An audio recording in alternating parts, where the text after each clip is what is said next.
Look at this grimy, disgusting grill. All that oven cleaner went to work, cleaned up all the grease on there. I'm going to go ahead and grab my hose and clean it off, and I'll show you how nice oven cleaner works to clean all this grease off. Be right back. Alright, so let's see if I can do this without getting myself all wet here. Got the hose between my knees. This is the first time I've turned the faucet on this year, so... Ooh, yeah. Taking off all that other blue paint that somebody put on there too. Taking off most of the paint right down to the aluminum, actually. Oh wow, that white came out nice. I might not even repaint that white. I might just leave it. Yeah, this takes off most of the outside paint that somebody else had sprayed on it. The factory paint's still pretty good on this grill, actually. If I was keeping it blue, which I'm not. It's going yellow because it's going on the Mongrel. But basically that oven cleaner, because it has lye in it, soaks in, makes the grease all foamy and nasty, and then when you rinse it off, it just takes everything right off of that. Just give it a light, I mean, you got to make sure you get all the lye off it, because otherwise the paint won't stick directly onto this. So this I won't be able to paint till tomorrow, but alright, so I think I finally decided I'm going to use a set of 66 flat fenders for the Mongrel. I tried out some roper fenders that I have, and I didn't really like the way they looked on this particular machine, although I've never seen roper fenders painted yellow. So what I did with these, I had a can of Tuscan Sun Rust-Oleum. I painted the inside of them with Tuscan Sun.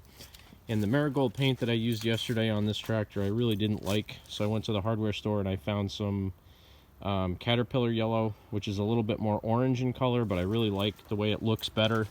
So I think from now on Caterpillar yellow may be my go-to color. And this is like some weird cheap brand. It's like, let me go, XO Rust or something like that. I threw the can out, but like XO Rust or something like that. Nope, that's Rust-Oleum. Where did the can go? I don't know where it went. I have another one over here, but it's a weird brand I've never heard of. It's like XO Rust or something like that.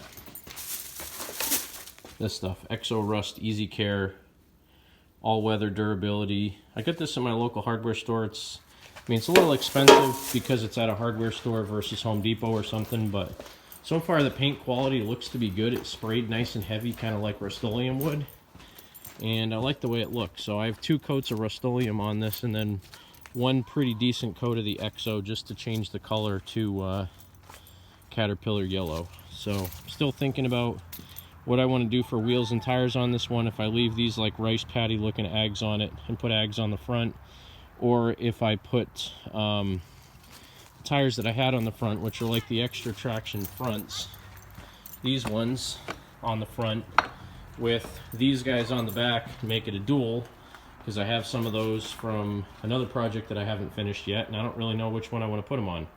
So I'm working on that too, but it's coming along slowly but surely. I'll catch up with you guys in a little bit.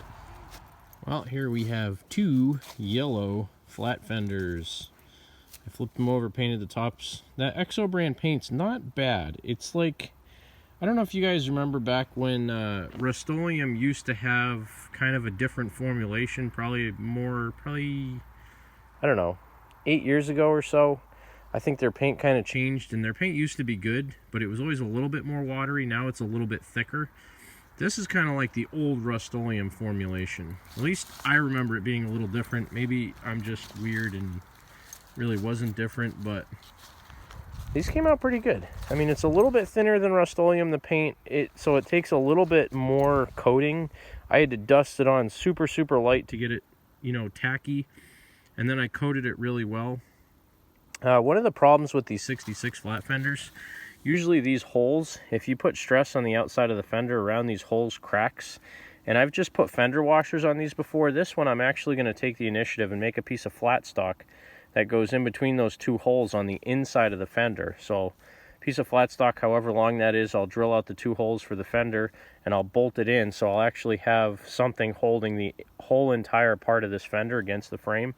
And again, those are just the little things that really make a project you know, much better, and really keep it from breaking in short term. So the Caterpillar yellow is kind of growing on me. I know it's a little bit orangey. It kind of looks like a slice of that cheap cheese you buy at the supermarket that's pre-packaged, not the Kraft singles, but the, well, I guess the Kraft singles.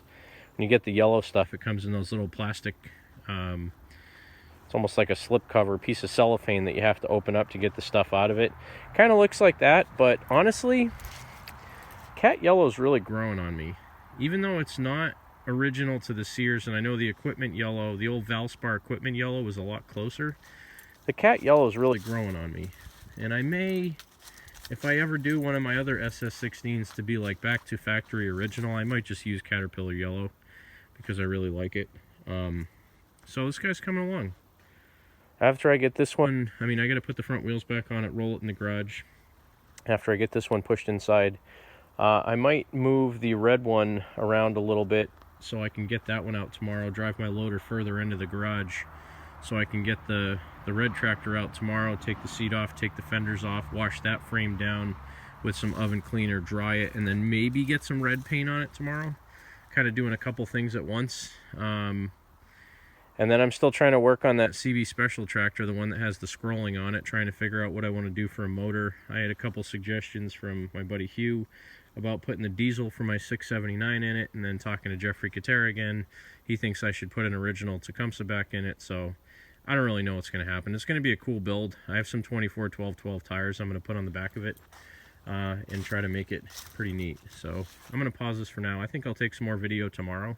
So this will be a little bit longer video, but we'll see. Maybe I'll post it tonight. I don't know.